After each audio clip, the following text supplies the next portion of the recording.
చాలా సహకరించాలి. చాలా కష్టం అధ్యాపక వృద్ధి. ఈ దేశం బాగుండాలి అంటే కాంట్రాక్టర్లు కాదు మనం పెట్టాల్సింది డబ్బులు, అధ్యాపకుల మీద పెట్టుబడి పెట్టాలి. అధ్యాపకులను గనక నిజంగా గనక బడ్జెట్ పెంచితే, అధ్యాపకుల మీద కనుక పెట్టుబడి పెడితే, వాళ్ళ కనుక నిజంగా విలువలతో ఉన్న అధ్యాపకుల్ని బయటికి తీసుకెళ్తే ఈ దేశం చాలా అత్యంత అద్భుతంగా ఉంటుంది. అందుకని అధ్యాపక వృత్తి హయ్యెస్ట్ పెయిడ్ జాబ్ అవ్వాలని నా కోరిక. ఆ రోజు జరుగుద్దా నాకు తెలియదు, కానీ నా ప్రయత్నం నాకు చేస్తాను. ఎందుకంటే నాకు చిన్నప్పుడు టీచర్స్ నాకు నేర్పించిన పాఠాలే. ఒక టీచర్ నాకు దేశభక్తి గురించి చెప్తే, ఇంకో టీచర్ నాకు సైన్స్ గురించి చెప్పారు. ఒక్కొక్క టీచర్ సరిగ్గా ఉంటే మనకి ఆ సబ్జెక్ట్ మీద ప్రేమ వచ్చేస్తుంది. సో టీచర్స్ కూడా నా విన్నపం, నాకు తెలుసు మీకు ఎంత కష్టాలు ఉంటాయో. మీరు నలిగిపోతూ ఉంటారు, పిల్లల్ని చెప్పి అలిసిపోయి, ఈ పిల్లల్ని కూర్చోబెట్టిలోపు 5 మంది లెగుస్తూ ఉంటారు, మీరు అలిసిపోతారు. పోషకాహారం మీకు కూడా కావాలి. నిజంగా నాకు అదే అనిపిస్తుంది. ఎందుకంటే అలిసి నేను సభల్లో మాట్లాడుతూ గొంతు అవిసిపోతూ ఉంటుంది నాకు. సో పోషకాహారం పిల్లలకే కాదు, మీకు కూడా కావాలి. మీకు కూడా వైటమిన్ డెఫిషియన్సీ ఉందా, మీకు కూడా ఒకసారి వైటమిన్ డెఫిషియన్సీ ఉంటే విసుగు వచ్చేస్తుంది. సో అది కూడా చూడాలని నేను కోరుకుంటా ఉన్నాను. Highest paid job should be for teachers. ఈ దేశం బాగుండాలి.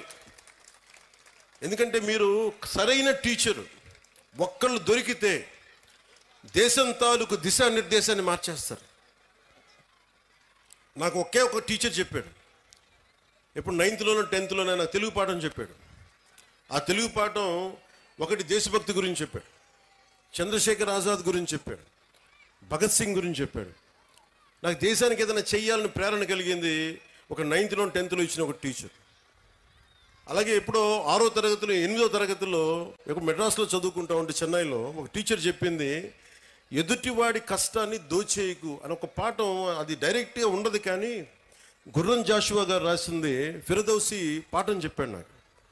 మాట ఇచ్చి నా గురించి నువ్వు నా కోసం శ్రమ కూర్చి రాయి అని ఇచ్చిన తర్వాత ఆ రాజు ఫిరదౌసికి డబ్బులు ఇవ్వడం. నాకు రక్తాన్ని కరిగించి రాశాను, నాకు ఇంటే ఆ మాట అన్నందుకు ఆయన మీద చంపేయడానికి రాజు పెడతాడు. ఆయన తప్పించుకొని తిరుగుతాడు. నాకు ఆ పాఠం నాకు నేర్పించింది ఏంటంటే, ఒకటి గుర్రం జాషువా గారి గొప్పతనం, 2 ఎదుటివాడి కష్టాన్ని మనం దొయ్యకూడదని. సో ఒక్కొక్క టీచర్ చాలా అద్భుతమైన పాఠాలు చెప్తారు. మీ హీరోస్ కూడా సినిమాల్లోనే చూసుకోకండి హీరోలని. నేను సినిమా హీరోగాని చెప్తున్నాను. హీరోలు మీకు ఎలా ఉంటారంటే, మీకున్న అధ్యాపకులు ఉండొచ్చు. ఒక టీచర్ ఇక్కడ పొద్దున్నే, ఆవిడ పేరు మర్చిపోయాను నేను,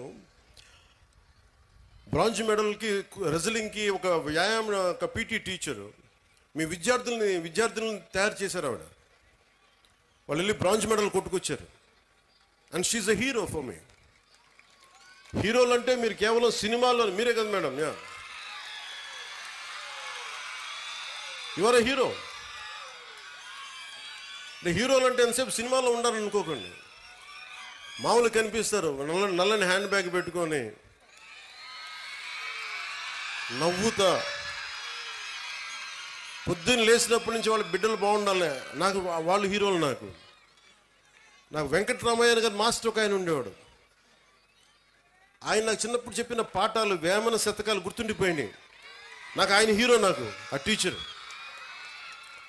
సో మీరు గొప్ప గొప్ప వ్యక్తులనితో పాటు మీ సినిమాలకు వెళ్ళండి, ఆనందించండి, అన్నీ చూడండి, కానీ మీకు నిజమైన విలువలు మీ కళ్ళ ముందే ఉంటారు. మీ అమ్మ నాన్న ఎంత కష్టపడతారో చూడండి. మా అమ్మ నాకు నేర్పించింది ఏంటంటే, మా అమ్మ నాన్న ఎక్కువ చదువుకోలే. మా నాన్న 10th క్లాస్తో ఆపేసినట్టున్నాడు, మెట్రిక్ తోటి. తర్వాత ఆయన కానిస్టేబుల్ నుంచి ఉద్యోగంలో ప్రమోషన్స్ మీద వచ్చినాయి. మా అమ్మ 5వ క్లాస్తో ఆపేసింది.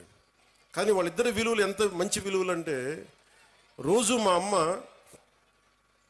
సాయంత్రం సంధ్యా సమయం అవ్వగానే దీపం ఇంట్లో లైట్ వేసి దండం పెట్టుకునేది. నేను 2-3 సార్లు చూశాను, ఎవరికమ్మా దండం పెడుతున్నావు అన్న. ఏ దేవుడికి దండం పెడుతున్నాను అడిగితే మా అమ్మ అంది, నేను థామస్ ఆల్వా ఎడిసన్కి దండం పెడుతున్నాను అన్న, మనకి లైట్ ఇచ్చినందుకు. మన బల్బ్ ఇచ్చినందుకు, ఎలక్ట్రిక్ బల్బ్. ఆ విలువ చదువు వల్ల రాదు. నా పాయింట్